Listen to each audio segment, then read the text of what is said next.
ಎಲ್ರಿಗೂ ನಮಸ್ಕಾರ. ನಾನು Veena Ramesh. Welcome to my YouTube channel. ಹಾಗೆ ಎಲ್ಲರೂ ಕೂಡ ಹಬ್ಬದ ಕ್ಲೀನಿಂಗ್ ಸ್ಟಾರ್ಟ್ ಮಾಡ್ಕೊಂಡಿದ್ದೀರಾ ಅಂತ ಅಂದ್ಕೊಳ್ತೀನಿ. ಸೊ ಇದು ಕೂಡ ಹಬ್ಬದ ಕ್ಲೀನಿಂಗ್ ಸ್ಟಾರ್ಟೆಡ್ ವ್ಲಾಗ್ ಆಗಿರುತ್ತೆ. ಸೊ ಅದಕ್ಕಿಂತ ಮುಂಚೆ ಹರ್ಬಲ್ ಹೇರ್ ಆಯಿಲ್ನ ರೆಡಿ ಮಾಡ್ಕೊಂಡ್ಬಿಡೋಣ ಅಂತ ಮಾಡ್ತಾ ಇದ್ದೀನಿ. ಹೇಗಿದ್ರು ಕಿಚನ್ ಕ್ಲೀನ್ ಮಾಡೋಕ್ಕಿಂತ ಮೊದಲು ಇದನ್ನು ಕಂಪ್ಲೀಟ್ ಮಾಡಿ ಮುಗಿಸ್ಬಿಡೋಣ ಅಂತ ಅಂದ್ಕೊಂಡಿದ್ದೀನಿ. ಸೊ ಹಾಗೆ ಹರ್ಬಲ್ ಹೇರ್ ಆಯಿಲ್ನ ಮಾಡ್ಕೊಳ್ಳೋಕ್ಕಾಗಿ ನಾನಿಲ್ಲಿ ಹರಳೆಣ್ಣೆ ಹಾಗೆ ಪುಟ್ಟೊಳ್ಳೆಣ್ಣೆ ಮತ್ತು ಪ್ಯೂರ್ ಕೊಕೊನೆಟ್ ಆಯಿಲ್ನ ತಗೊಂಡು ಮನೇಲಿ ಕೊಬ್ಬರಿ ಇತ್ತು, ಅದನ್ನು ಎಣ್ಣೆ ಬಿಡಿಸ್ಕೊಂಡು ತಂದಿದ್ವಿ. ಸೊ ಇದ್ರ ಜೊತೆಗೆ ಏನೆಲ್ಲ ಇಂಗ್ರೀಡಿಯೆಂಟ್ಸ್ನ ನಾನು ಮಿಕ್ಸ್ ಮಾಡ್ತೀನಿ ಅಂತ ಹೇಳ್ತಾ ಇದ್ದೀನಿ. ಬೆಟ್ಟದ ನೆಲ್ಲಿಕಾಯಿ ನಾನು ಒಂದು 5 ತೊಗೊಂಡಿದ್ದೀನಿ. ಹಾಗೆ ಸಣ್ಣ ಈರುಳ್ಳಿ, ಚಿಕ್ಕ ಈರುಳ್ಳಿ ಬರುತ್ತಲ್ವ, ಸೊ ಅದನ್ನು ತೊಗೊಂಡಿದ್ದೀನಿ. ಹಾಗೆ ಒಂದು 50 ಗ್ರಾಮಷ್ಟು ಮೆಂತೆ ತೊಗೊಂಡಿದ್ದೀನಿ. ಹಾಗೆ ಇದು ಕಪ್ಪು ಜೀರಿಗೆ, ಸೊ ಇದನ್ನು ತೊಗೊಂಡಿದ್ದೀನಿ. ಒಂದು 5 ದಾಸವಾಳದ ಹೂವು ತೊಗೊಂಡಿದ್ದೀನಿ. ಸೊ ಇದನ್ನೆಷ್ಟನ್ನು ಹಾಕ್ತೀನಿ ನಾನು. ಯಾವಾಗಲೂ ಅಷ್ಟೇ ಮನೇಲಿ ಒಂದು ಅರ್ಧ ಲೀಟ್ರಷ್ಟು ಕೊಬ್ಬರಿ ಎಣ್ಣೆಗೆ ಇಷ್ಟನ್ನು ಹಾಕಿ ಮಿಕ್ಸ್ ಮಾಡಿ ಕಾಯಿಸಿಟ್ಕೊಳ್ತೀನಿ.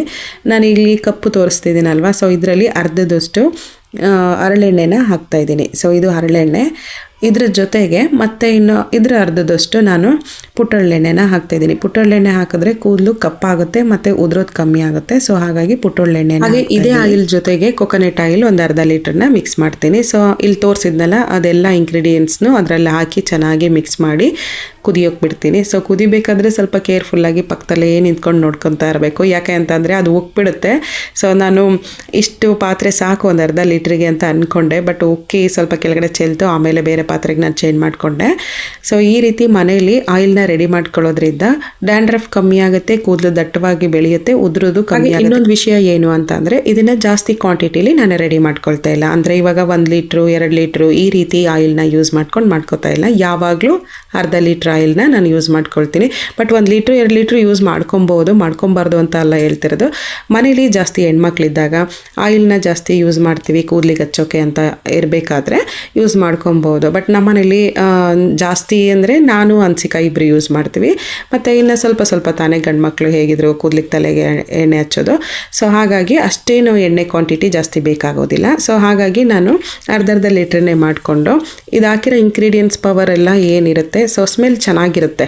ಸ್ವಲ್ಪ ದಿನ ಒಂದೆರಡು ತಿಂಗಳವರೆಗಾದ್ರೂ ಚೆನ್ನಾಗಿರುತ್ತೆ. ಸೊ ಅದಕ್ಕೂ ಜಾಸ್ತಿ ಇಟ್ಕೊಳ್ತೀವಿ ಅಂತ ಅಂದರೆ ಅದು ಅಷ್ಟು ಪವರ್ ಇರೋದು ಇಲ್ಲ ಮತ್ತು ಸ್ಮೆಲ್ ಚೆನ್ನಾಗಿರೋದಿಲ್ಲ. ಯಾಕಂದರೆ ಆನಿಯನ್ ಎಲ್ಲ ಹಾಕಿರೋದು ಒಂಥರ ಸ್ಮೆಲ್ ಬರುತ್ತೆ. ಸೊ ಆನಿಯನ್ನು ಹಾಗೆ ಇದರಲ್ಲಿ ಹಾಕಿರುವಂಥ ಆಮ್ಲ ಏನಿದೆ, ಸೊ ಅದೆಲ್ಲ ಸ್ಮ್ಯಾಶ್ ಆಗಬೇಕು. ಮುಟ್ಟು ನೋಡಿದ್ರೆ ಆ ರೀತಿ ಚೆನ್ನಾಗಿ ಕುದಿಸ್ಕೊಂಡು ಎಣ್ಣೆ ಕಲರೇ ಚೇಂಜ್ ಆಗಿ ಹೋಗ್ಬಿಡುತ್ತೆ. ಸೊ ಆ ರೀತಿ ಕುದಿಯೋವರೆಗೂ ಚೆನ್ನಾಗಿ ಕುದಿಸ್ಕೊಬೇಕು. ಆವಾಗಲೇ ಆ ಫ್ಲೇವರ್ ಆಚೆ ಬರುವಂಥದ್ದು.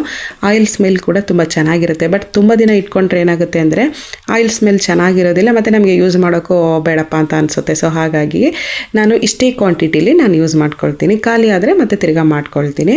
ಸೊ ಹಾಗೆ ಇದನ್ನೆಲ್ಲ ನೀಟಾಗಿ ಕುದ್ದಾದಮೇಲೆ ನಾನು ಸ್ಟವ್ ಆಫ್ ಮಾಡಿ ಈ ಎಣ್ಣೆ ಎಲ್ಲ ಫುಲ್ ತಣ್ಣಗಾದಮೇಲೆ ಬಾಕ್ಸಲ್ಲಿ ಸ್ಟೋರ್ ಮಾಡಿ ಇಟ್ಕೊಳ್ಳೋಣ ಅಂತ ಕಾಯಿಸಿ ಬಿಟ್ಬಿಟ್ಟು ಹೋದೆ. ಅಷ್ಟರಲ್ಲಿ ಹಾಲು ಕ್ಲೀನ್ ಮಾಡಿಬಿಡೋಣ, ಡಸ್ಟ್ ಎಲ್ಲ ರಿಮೂವ್ ಮಾಡಿಕೊಟ್ರೆ ಹೇಗಿದ್ರು ಹನ್ಸಿಕಾ ಮನೇಲಿ ಇದ್ದಾಳೆ, ಸ್ವಲ್ಪ ಕ್ಲೀನಿಂಗ್ ಕೆಲಸಕ್ಕೆ ಹೆಲ್ಪ್ ಮಾಡಿಕೊಡ್ತಾಳೆ ಅಂತ ಹೇಳಿಬಿಟ್ಟು ಡಸ್ಟ್ ಎಲ್ಲ ರಿಮೂವ್ ಮಾಡಿ ವಿಂಡೋಸ್ ಸೈಡಲ್ಲಿರುವಂಥ ಡಸ್ಟ್ ಎಲ್ಲ ತೆಗೆದುಬಿಟ್ಟು ಅವಳಿಗೆ ಗುಡ್ಸಕ್ಕೆ ಕೊಟ್ಬಿಟ್ಟು ಸೋಫಾ ಕವರ್ಸ್ ಎಲ್ಲ ತೆಗೆದುಬಿಡು ಅಂತ ಹೇಳಿ ಹೋದೆ.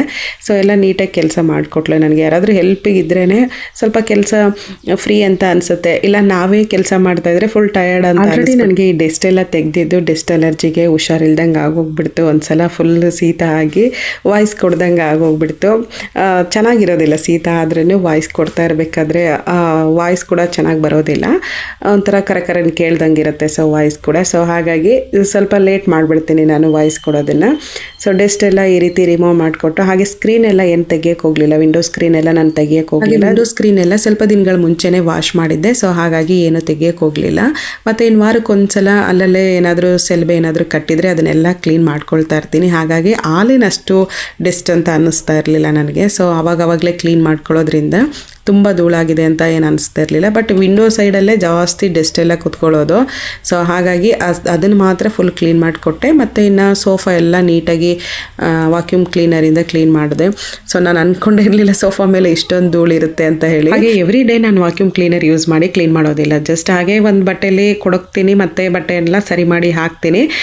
ಈ ರೀತಿ ಕ್ಲೀನ್ ಮಾಡ್ತಾಯಿದ್ದೆ. ತಿಂಗಳಿಗೆ ಒಂದು ಸಲ ನಾನು ವಾಕ್ಯೂಮ್ ಕ್ಲೀನರ್ ಯೂಸ್ ಮಾಡಿಕೊಂಡು ಸೋಫಾ ಕ್ಲೀನ್ ಮಾಡ್ಕೊಳ್ತೀನಿ. ಸೊ ಹಾಗಾಗಿ ಅಷ್ಟು ಡಸ್ಟ್ ಆಗಿದ್ದು ಅಂತ ಅಂದ್ಕೊಳ್ತೀನಿ ನಾನು. ಮತ್ತು ಇನ್ನು ಸಣ್ಣ ಪುಟ್ಟ ಧೂಳಂತೂ ಕಣ್ಣಿಗೆ ಕಾಣಿಸೋದೇ ಇಲ್ಲ. ಕ್ಲೀನ್ ಆಗಿದೆ ಅಂತಲೇ ಅಂದ್ಕೊಳ್ತಾ ಇರ್ತೀವಿ, ಬಟ್ ಕ್ಲೀನ್ ಮಾಡಬೇಕಾದ್ರೆ ಇಷ್ಟೊಂದು ಧೂಳು ಇದೆಯಲ್ಲ ಅಂತ ಅಂದ್ಕೊಳ್ಳೋ ಅಂಥದ್ದು. ಸೊ ವಾಕ್ಯೂಮ್ ಕ್ಲೀನರ್ ನೋಡ್ತಾ ಇರ್ಬೋದು, ನಾನು ಕೊಡ್ಕಿದ್ನಲ್ಲ ಅದಕ್ಕೆ ಅಷ್ಟೊಂದು ಡೆಸ್ಟ್ ಆಗಿರುವಂಥದ್ದು. ವಾಕ್ಯೂಮ್ ಕ್ಲೀನರ್ ಲಿಂಕ್ ಕೊಡಿ ಮತ್ತು ವಾಕ್ಯೂಮ್ ಕ್ಲೀನರ್ ಬಗ್ಗೆ ರಿವ್ಯೂ ಕೊಡಿ ಅಂತ ಹೇಳಿದರೆ, ನಾನು ಇದನ್ನು ತಗೊಂಡು 3 ವರ್ಷ ಆಯಿತು. ಯೂಟ್ಯೂಬ್ ಸ್ಟಾರ್ಟ್ ಮಾಡೋಕ್ಕಿಂತ ಮೊದಲೇ ತೊಗೊಂಡಿದ್ದಂಥದ್ದು ನಾನು ಇದನ್ನು.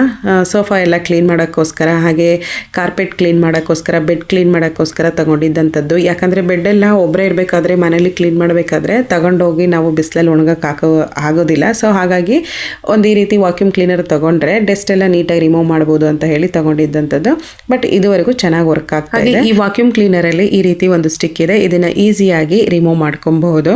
ಕಾರ್ಪೆಟು ಮತ್ತು ಬೆಡ್ಡೆಲ್ಲ ಕ್ಲೀನ್ ಮಾಡ್ಕೊಬೇಕಾದ್ರೆ ಈಸಿ ಆಗುತ್ತೆ, ಲೆಂತ್ ಆಗಿ ಹಿಡಿದು ಕ್ಲೀನ್ ಮಾಡ್ಕೊಬಹುದು ಜಾಸ್ತಿ. ಇಲ್ಲ ಅಂದರೆ ಸೋಫಾ ಎಲ್ಲ ಕ್ಲೀನ್ ಮಾಡಬೇಕಾದ್ರೆ ನಾನು ಈ ಸ್ಟಿಕ್ಕನ್ನು ತೆಗೆದುಬಿಟ್ಟೆ. ನಾನು ಸಮ್ಟೈಮ್ ನಾನು ಏನು ಮಾಡ್ತೀನಿ ಅಂದರೆ ಬೆಡ್ ಕ್ಲೀನ್ ಮಾಡಬೇಕಾದ್ರೂ ಈ ಸ್ಟಿಕ್ಕನ್ನು ತೆಗೆದು ಬಿಡ್ತೀನಿ, ಕಾರ್ಪೆಟ್ ಕ್ಲೀನ್ ಮಾಡಬೇಕಾದ್ರೆ ಮಾತ್ರ ಈ ಸ್ಟಿಕ್ಕನ್ನು ಯೂಸ್ ಮಾಡುವಂಥದ್ದು.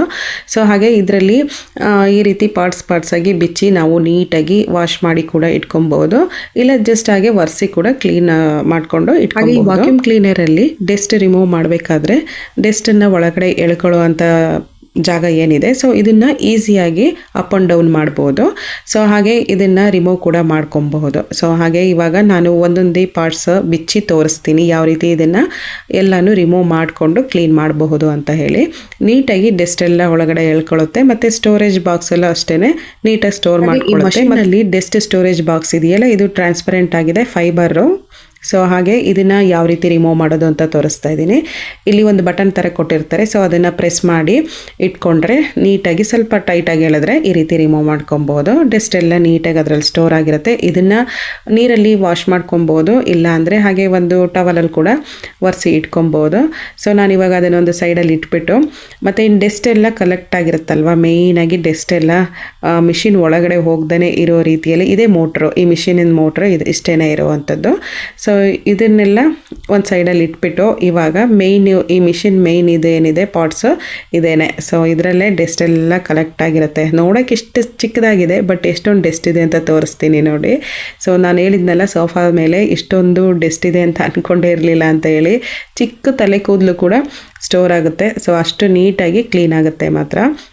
ಹಾಗೆ ಇದು ವಾಷಬಲ್ ಕೂಡ. ಸೊ ಇದನ್ನು ನೀರಲ್ಲಿ ನೀಟಾಗಿ ವಾಶ್ ಮಾಡಿ ಬಿಸಿಲಲ್ಲಿ ಒಣಗಿಸಿ ಇನ್ಸೆಟ್ ಮಾಡ್ಬೋದು. ಬಟ್ ನಾನು ಇಲ್ಲಿ ಒರೆಸಿ ಮಾತ್ರ ತೋರಿಸ್ತಾ ಇದ್ದೀನಿ. ಏನಕ್ಕೆ ಅಂತ ಅಂದರೆ, ಇದನ್ನು ಇವಾಗ ವಾಶ್ ಮಾಡಿದೆ ಅಂದರೆ ಒಂದು ದಿನ ಎಲ್ಲ ಬೇಕು ಚೆನ್ನಾಗಿ ಡ್ರೈ ಆಗಿ ಒಣಗಿಸೋಕೆ. ನಾನು ಇನ್ನೂ ಬೆಡ್ರೂಮ್ ಕ್ಲೀನ್ ಮಾಡಬೇಕು, ಬೆಡ್ಡೆಲ್ಲ ಕ್ಲೀನ್ ಮಾಡಬೇಕು. ಸೊ ಹಾಗಾಗಿ ನಾನು ಜಸ್ಟ್ ಹಾಗೆ ಡೆಸ್ಟ್ ಮಾತ್ರ ರಿಮೂವ್ ಮಾಡಿ. ಈ ವಾಕ್ಯೂಮ್ ಕ್ಲೀನರಲ್ಲಿ ಡೆಸ್ಟ್ ಎಲ್ಲ ಒಳಗಡೆ ತಗೊಳ್ಳೋವಂಥ ಪಾರ್ಟ್ಸ್ ಏನಿದೆ, ಸೊ ಅದನ್ನು ಕೂಡ ಈಸಿಯಾಗಿ ಈ ರೀತಿ ರಿಮೂವ್ ಮಾಡ್ಕೊಬೋದು. ಬಟ್ ಇದರಲ್ಲೂ ಕೂಡ ಎಲ್ಲ ಸ್ಟೋರ್ ಆಗಿದೆ. ಇದರಲ್ಲೂ ಕೂಡ ಚಿಕ್ಕ ಚಿಕ್ಕ ಮಣ್ಣಾಗಿರ್ಬೋದು ಮತ್ತು ಧೂಳಾಗಿರ್ಬೋದು ಎಲ್ಲ ನೀಟಾಗಿ ಸ್ಟೋರ್ ಆಗಿರುತ್ತೆ. ಅದಕ್ಕಿಂತಲೂ ನಾನು ಮುಂಚೆ ಒಂದು ವೈಟ್ ಕಲರ್ದಲ್ಲಿ ತೋರಿಸಿದ್ನಲ್ಲ, ಆ ಪಾರ್ಟ್ಸ್ ಅಂತೂ ಫುಲ್ ಡೆಸ್ಟ್ ಇರುತ್ತೆ. ಸೊ ಯಾವ ರೀತಿ ಇದೆ ಅಂತ ನೋಡಿದ್ರೇ ಗೊತ್ತಾಗುತ್ತೆ. ಇದನ್ನು ಕೂಡ ನೀಟಾಗಿ ಕೊಡ್ಕಿ ತೋರಿಸ್ತೀನಿ ಎಷ್ಟೊಂದು ಡೆಸ್ಟ್ ಇದೆ ಅಂತ ಗೊತ್ತಾಗುತ್ತೆ. ಸೊ ನಾನು ಒಂದು ಟೀತ್ ಬ್ರಷ್ನ ತಗೊಂಡು ನೀಟಾಗಿ ಡೆಸ್ಟ್ ಎಲ್ಲ ರಿಮೂವ್ ಮಾಡಿದೆ. ಡೆಸ್ಟ್ ಬರ್ತಾನೆ ಇದೆ, ಕಮ್ಮಿ ಅಂತೂ ಆಗ್ತಾ ಇಲ್ಲ, ಫುಲ್ ಸ್ಟೋರ್ ಆಗಿ ಹೋಗ್ಬಿಟ್ಟಿತ್ತು. ಇದು ಫುಲ್ ನೀರಲ್ಲಿ ನೀಟಾಗಿ ವಾಶ್ ಮಾಡಿದ್ರೆ ಫುಲ್ ವೈಟ್ ಕಲರಲ್ಲಿರುತ್ತೆ, ಚೆನ್ನಾಗಿ ಕ್ಲೀನ್ ಮಾಡ್ಕೊಬಹುದು. ಸೊ ಹಾಗೆ ಇದನ್ನೆಲ್ಲ ನಾನು ಡೆಸ್ಟೆಲ್ಲ ತೆಗೆದುಬಿಟ್ಟು ಇವಾಗ ತಿರ್ಗಾ ನಾನು ಈ ರೀತಿ ಒಂದು ಟೀತ್ ಬ್ರಷ್ ತೊಗೊಂಡು ಸಣ್ಣ ಪುಟ್ಟ ಧೂಳೆಲ್ಲ ನೀಟಾಗಿ ಕ್ಲೀನ್ ಮಾಡಿಬಿಟ್ಟು ನೀಟಾಗಿ ಒರೆಸಿಟ್ಬಿಡ್ತೀನಿ. ಸೊ ನಾವು ಯಾವುದೇ ಒಂದು ಥಿಂಗ್ಸ್ ಆಗಲಿ ಎಷ್ಟು ನೀಟಾಗಿ ಇಟ್ಕೊಳ್ತೀವಿ ಅಷ್ಟು ಕಾಲ ಚೆನ್ನಾಗಿ ಉಪಯೋಗ ಆಗುತ್ತೆ. ಸೊ ಹೇಗಂದರೆ ಹಾಗೆ ಯೂಸ್ ಮಾಡಿದ್ರೆ ಖಂಡಿತ ಅದು ನೀಟಾಗಿ ಯೂಸ್ ಆಗೋದೇ ಇಲ್ಲ, ಬೇಗನೆ ಹಾಳಾಗಿ. ಈ ವಾಕ್ಯೂಮ್ ಕ್ಲೀನರ್ ನೇಮು ಬೆಲ್ಜಾನಾ ವಾಕ್ಯೂಮ್ ಕ್ಲೀನರ್. ಬಟ್ ಇದನ್ನು ತಗೊಂಡು 3 ವರ್ಷ ಆಯಿತು. ಲಿಂಕ್ ಕೊಡಿ ಅಂತ ಕೇಳಿದ್ರಿ, ಲಿಂಕ್ ಕೊಟ್ಟಿದ್ದೀನಿ, ಬಟ್ ಅದು ಓಪನ್ ಆಗಿಲ್ಲ ಅಂತ ಕೂಡ ಕಮೆಂಟ್ ಮಾಡಿದ್ರಿ. ಔಟ್ ಆಫ್ ಸ್ಟಾಕ್ ಇದ್ರೆ ಪ್ರಾಡಕ್ಟು, ಲಿಂಕ್ ಓಪನ್ ಆಗೋದಿಲ್ಲ. ನಾನು ಇದನ್ನು ಫ್ಲಿಪ್ಕಾರ್ಟಲ್ಲಿ ತೊಗೊಂಡಿದ್ದೆ, 2,000 ರೂಪಾಯಿ ತೊಗೊಂಡಿದ್ದು. ಎಷ್ಟಕ್ಕೆ ತೊಗೊಂಡಿದ್ರಿ ಅಂತ ಕೂಡ ಕಮೆಂಟಲ್ಲಿ ಕೇಳಿದ್ರಿ. ನಾನು 3 ವರ್ಷದ ಮುಂಚೆ 2,000 ಕೊಟ್ಟು ತೊಗೊಂಡಿದ್ದೆ. ಬಟ್ ಇವಾಗ ಏನು ರೇಟ್ ಇದೆ ಅಂತ ಗೊತ್ತಿಲ್ಲ. ಸೇಮ್ ಇದೇ ಪ್ರಾಡಕ್ಟ್ ಇದೆಯಾ ಅನ್ನೋದು ಗೊತ್ತಿಲ್ಲ ನನಗೆ. ಬಟ್ ಲಿಂಕ್ ಸಿಕ್ಕಿದ್ರೆ ಖಂಡಿತ ನಾನು ಸ್ಕ್ರೀನ್ ಮೇಲೆ ಟ್ಯಾಗ್ ಮಾಡಿರ್ತೀನಿ, ನೋಡಬಹುದು. ಈ ವಾಕ್ಯೂಮ್ ಕ್ಲೀನರಲ್ಲಿ ಇನ್ನೂ 2-3 ಬ್ರಷ್ ಕೊಟ್ಟಿದ್ದಾರೆ, ಯಾವ ರೀತಿ ಕ್ಲೀನ್ ಮಾಡೋಕ್ಕೆ ಯೂಸ್ ಮಾಡೋದು ಅಂತ. ನಾನು ಇನ್ನೊಂದ್ಸಲ ನೀಟಾಗಿ ಡೀಟೇಲ್ ಆಗಿ ನೀರಲ್ಲಿ ಯಾವ ರೀತಿ ವಾಶ್ ಮಾಡ್ಕೊಬಹುದು ಇದನ್ನೆಲ್ಲ, ಹಾಗೆ ಕ್ಲೀನ್ ಯಾವ ರೀತಿ ಯೂಸ್ ಮಾಡ್ಕೊಬಹುದು ಮಾಡ್ಬೋದು ಕ್ಲೀನಿಂಗ್ಗೆ ಅಂತ ಹೇಳಿ ರಿವ್ಯೂ ಮಾಡ್ತೀನಿ. ಸೊ ಇವಾಗ ನಾನು ಕ್ಲೀನಿಂಗ್ ಮಾಡೋಕ್ಕೆ ಅಂತ ತಗೊಂಡ್ನಲ್ವಾ, ಸೊ ಹಾಗಾಗಿ ತೋರಿಸಿದ್ದಂಥದ್ದು. ಈ ವಾಕ್ಯೂಮ್ ಕ್ಲೀನರ್ನ ಈ ರೀತಿ ಪಾರ್ಟ್ಸ್ ಆಗಿ ಬಿಚ್ಚಿ ಒಂದು ಬಾಕ್ಸಲ್ಲಿ ನೀಟಾಗಿ ಸ್ಟೋರ್ ಮಾಡಿ ಇಟ್ಕೊಬೋದು. ಇಲ್ಲ ಅಂದರೆ ಎಲ್ಲನೂ ನೀಟಾಗಿ ಜೋಡಿಸಿ ಒಂದು ಚಿಕ್ಕ ಪ್ಲೇಸಲ್ಲಿ ಕೂಡ ಇಟ್ಕೊಬೋದು. ಸ್ಪೇಸ್ ಏನು ಅಷ್ಟೊಂದು ತಗೊಳ್ಳೋದಿಲ್ಲ ಮನೇಲಿ ಇಡೋಕೆ, ಸ್ಪೇಸ್ ಇದ್ರೇ ಸಾಕು ಈ ವಾಕ್ಯೂಮ್ ಕ್ಲೀನರ್ನ ನೀಟಾಗಿ ಇಟ್ಕೊಬೋದು. ಸೊ ನಾನು ಇದೇ ರೀತಿ ಹಾಗೆ ಫುಲ್ ಎಲ್ಲ ಜೋಡಿಸಿ ಇಟ್ಟಿರ್ತೀನಿ. ಜಾಸ್ತಿ ಇಷ್ಟು ಪಾರ್ಟ್ಸ್ಗಳನ್ನ ಯೂಸ್ ಮಾಡ್ಕೊಂಡು ಕ್ಲೀನ್ ಮಾಡೋದ್ರಿಂದ ಜೋಡಿಸಿರ್ತೀನಿ. ಮತ್ತು ಇನ್ನು ಉಳಿದಿರುವಂಥ ಪಾರ್ಟ್ಸ್ಗಳನ್ನ ನಾನು ಯೂಸೇ ಮಾಡೋದಿಲ್ಲ, ತುಂಬ ಕಮ್ಮಿ ಯೂಸ್ ಮಾಡೋದು. ಹಾಗಾಗಿ ಅದನ್ನು ಬಾಕ್ಸಲ್ಲಿ ಮೇಲೆ ಹಾಕ್ಬಿಟ್ಟಿದ್ದೀನಿ. ಇವಾಗ ತೆಗಿಯೋಕೆ ಹೋಗ್ಬಿಟ್ರೆ ಫುಲ್ ಎಲ್ಲ ವಸ್ತುಗಳನ್ನು ತೆಗಿಬೇಕಾಗತ್ತೆ. ಸೊ ಹಾಗಾಗಿ ಇಷ್ಟನ್ನು ಮಾತ್ರ ನೀಟಾಗಿ ಬರೀ ಬಟ್ಟೆಲೆ ಒರೆಸ್ಕೊಂಡು ಕ್ಲೀನ್ ಮಾಡ್ಕೊಳ್ತಾ ಇರ್ತೀನಿ. ಬಟ್ ಒಂದ್ಸಲ ಯೂಸ್ ಮಾಡಿ ತುಂಬ ಡಸ್ಟ್ ಆಗಿದೆ ಅಂತ ಅಂದರೆ ಅದನ್ನು ನೀಟಾಗಿ ಈ ರೀತಿ ಡಸ್ಟ್ ಎಲ್ಲ ರಿಮೂವ್ ಮಾಡಿಕೊಂಡು ಕ್ಲೀನ್ ಮಾಡಿಕೊಂಡು ಇನ್ನೊಂದು ಕ್ಲೀನಿಂಗ್ ಕೆಲಸಕ್ಕೆ ಯೂಸ್ ಮಾಡ್ಕೊಬೇಕು.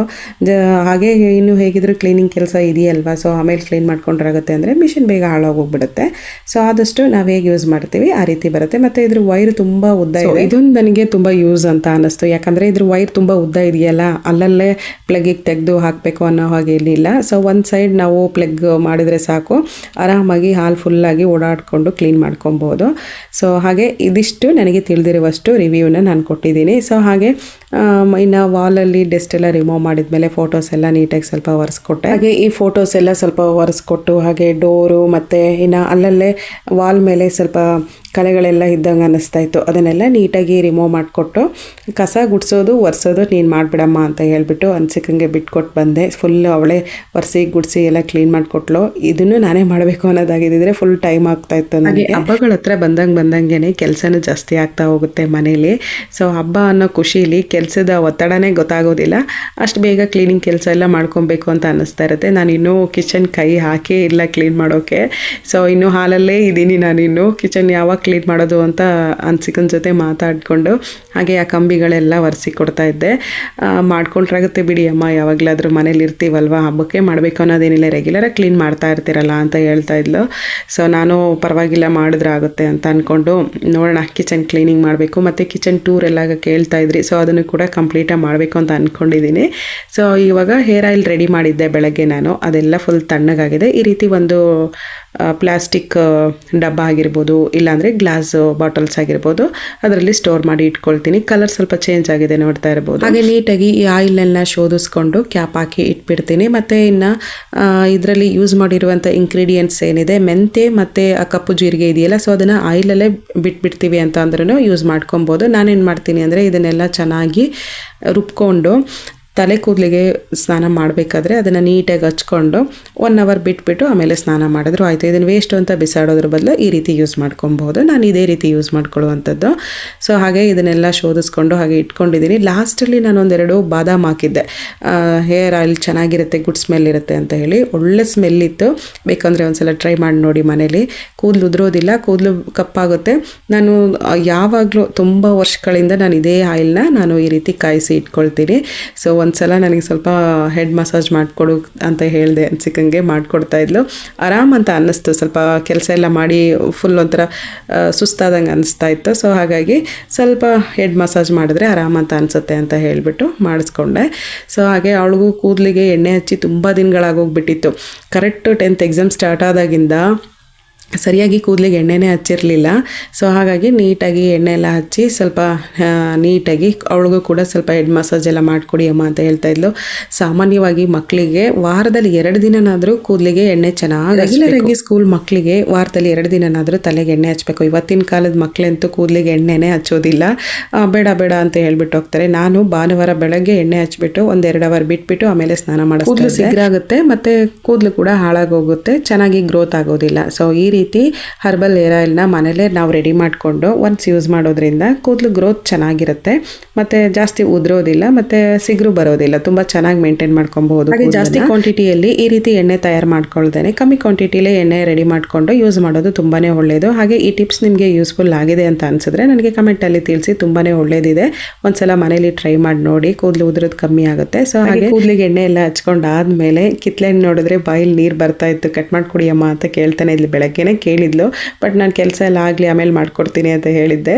ಸೊ ಇದಂತೂ ಹಾಗೆ ಖಾರ ಪುಡಿ ಮತ್ತು ಉಪ್ಪು ಮಿಕ್ಸ್ ಮಾಡಿಕೊಂಡು ಉದುರಿಸ್ಕೊಂಡು ಹಾಗೆ ರಸ ಇಂಟ್ಕೊಂಡು ತಿಂತಾಯಿದ್ರೆ ತುಂಬ ಟೇಸ್ಟ್ ಆಗಿರುತ್ತೆ. ಸೊ ಈ ರೀತಿ ತಿನ್ನು ಅಂತ ಹೇಳ್ಕೊಡ್ತಾ ಇದ್ದೆ, ಚೆನ್ನಾಗಿದೆ ಅಂತ. ಹಾಗೆ ಈ ವ್ಲಾಗ್ನ ಎಂಡ್ ಮಾಡ್ತಾ ಇದ್ದೀನಿ. ನಿಮಗೆ ಈ ವ್ಲಾಗ್ ಇಷ್ಟ ಇದ್ದರೆ ನನ್ನ ಚಾನಲ್ ಸಬ್ಸ್ಕ್ರೈಬ್ ಮಾಡ್ಕೊಳ್ಳಿ, ಬೆಲ್ ಐಕನ್ ಕ್ಲಿಕ್ ಮಾಡಿದ್ರೆ ನಾನು ಎಲ್ಲ ನ್ಯೂ ವಿಡಿಯೋ ನೋಟಿಫಿಕೇಶನ್ ನಿಮಗೆ ಬರುತ್ತೆ. ಸಿಗೋಣ ಮುಂದಿನ ವ್ಲಾಗಲ್ಲಿ. Thank you for watching.